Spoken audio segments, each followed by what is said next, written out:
Hello there everybody. Hi, welcome back to those of you returning, and welcome to you first timers.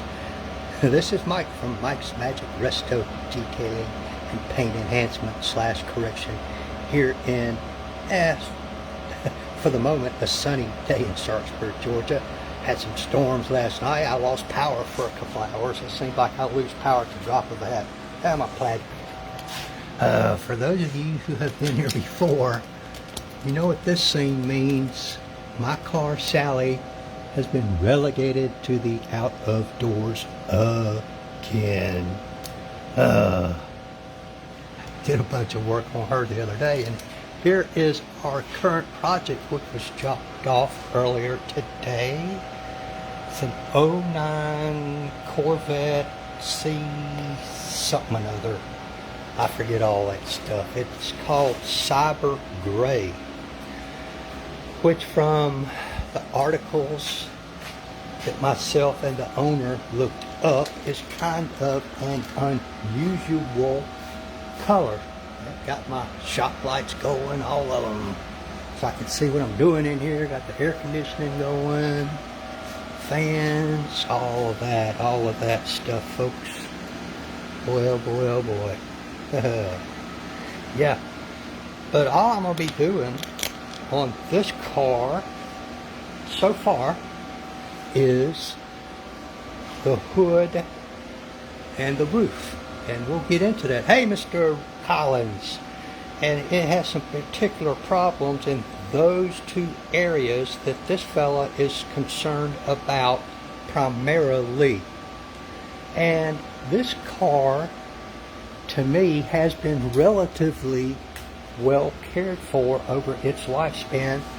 I know this guy isn't the original owner. I don't know if he's the second owner, the first owner. I'm just not sure where he fits in there, but it's been relatively cared for, and according to his paperwork, it has been ceramic coated before, which seems to be correct, but I won't know for sure until I get, it's got a lot of wax on it, a lot of retail level wax, and I'll have to get all that off before I can test and see if in fact it is ceramic coating, or if that ceramic coating, if it is there, is still good or not.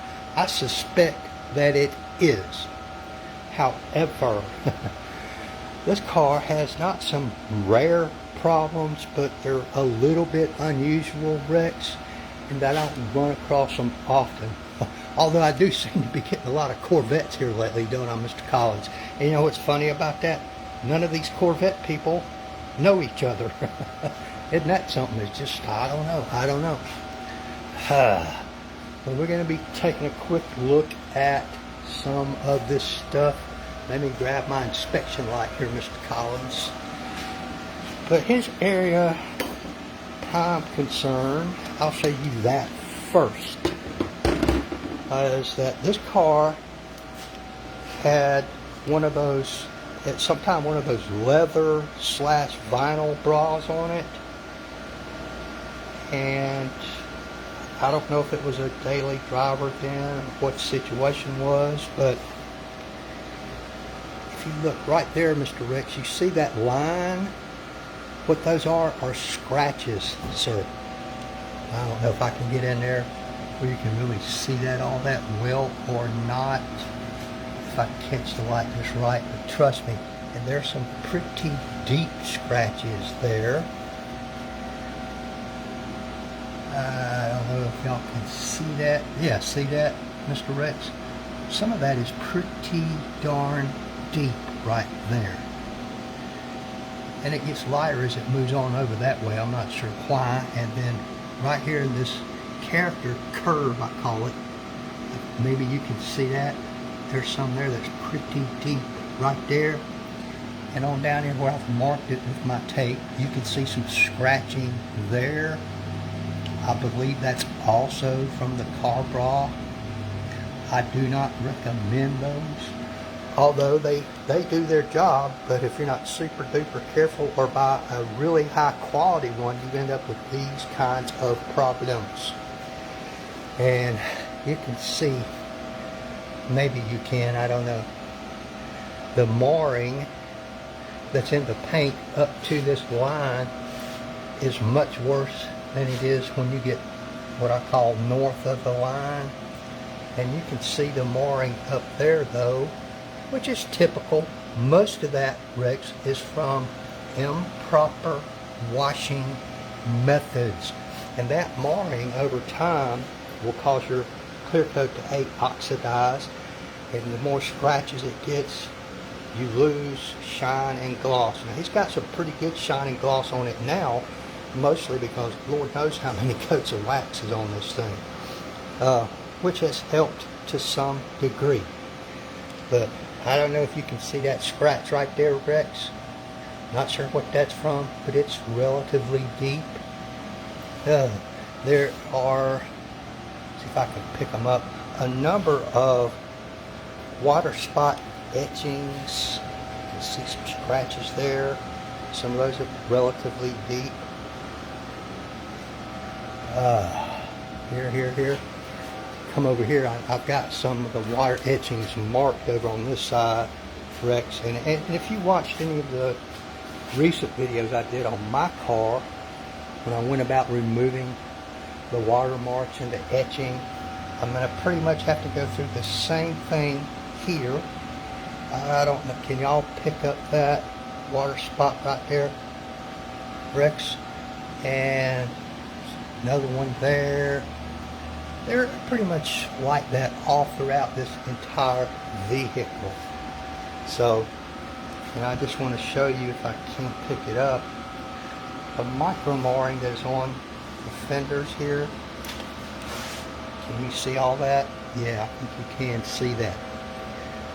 But he's not interested in getting this done at the moment, nor the rest of the vehicle, but I suspect that after I'm finished, the hood and the roof, which is all I'm doing,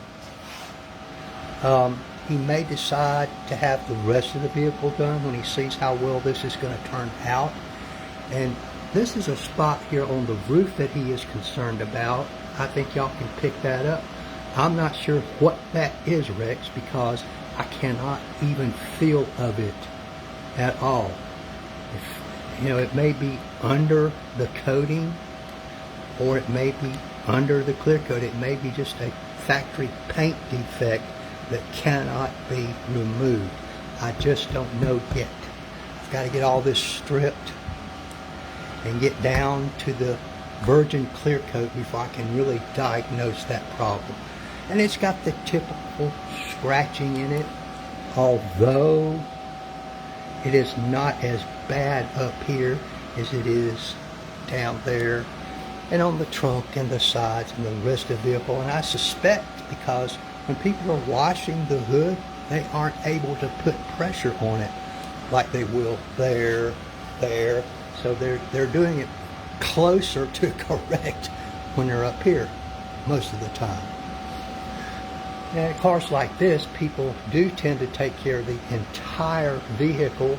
A lot of your daily drivers and that sort of thing, and the trucks and the big SUVs, you tend to find the roofs are hammered because people can't get up there to them and do a very good job, so they tend to get neglected.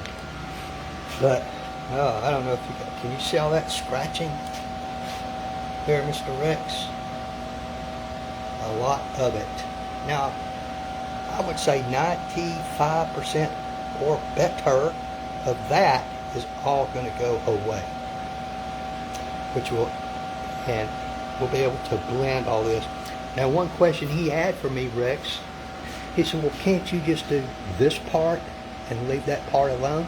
Well, no, not if it's been ceramic coated, because when you remove this coating here, I don't know A, how long it's been on there, B, I don't know which coating it is, and even if I did, if you paint correct down here and leave this ceramic coating on, what you're going to end up with is a line across there, which will be relatively noticeable. So what he decided to do is go ahead and have me do the entire hood, and I will recoat the entire hood so that it looks uniform across the whole thing. and get rid of some of these other problems that we've made note of. And kind of the same thing on the roof. And then, you know what, he may decide to have the rest of the car done. I don't know. We'll see. We'll see. But I'm going to get started now, Mr. Rex. Appreciate you dropping by, brother. On this Monday afternoon. I have to keep looking at my watch to know what day of the week it is, Rex, because days of the week don't mean a whole lot to me now. But, you know, this car definitely passes the 2-foot, 4-foot test. It does. Like I said, it's been relatively well cared for over time, except for putting that bra on it. And this owner wants to put a cover on it. It stays in a barn, but the barn's kind of open. It's not really tight, so you still get a lot of dirt and debris and dust and stuff blowing in there. Only thing I could say about that is I had a car cover for my Mustang, but I gave it away. I don't even use one at all. I don't care what quality it is. To me, it's not recommended, except in extremely unusual circumstances. Putting one on and taking it off is basically a two-person job if you're going to do it properly. I just don't recommend it. I'd rather do a waterless or wrenchless wash and get the light dusting and fingerprints and that sort of thing off of it than even worry about the car cover. And they're definitely, believe it or not good for your car outside. I've had a lot of cars brought to me, Rex, that have been outside with covers on them, and the paint was extremely damaged. It gets moisture under there, and then the sun hits, and first thing you know, the paint's turning a milky color. Sometimes that can be corrected, but it is a pain in the you-know-what. There's some specific procedures you have to go through to do that. You can't just grab a buffer and take off and correct that. So be aware of that, folks. Ugh. And do not use a tarp on your car, ever. The only thing I would do that for is if a hailstorm was coming, and I'd rather have a little scratching and that sort of thing than hail damage. That'd be the only reason. Alright guys, appreciate you. Like, tag, share, follow. Stay tuned. Subscribe if you're on YouTube, so that you'll get regular update videos on this project as I proceed along. I suspect strongly, Rex, in addition to the normal strip procedures that I do, blah, blah, blah, that this is going to involve some damp sanding to remove that scratching where the clear ball was at a minimum, and perhaps some of these other deeper scratches that were up here from who knows what. But we know what those came from. But hey, stay tuned. We'll see. All right, guys. Thanks. Bye.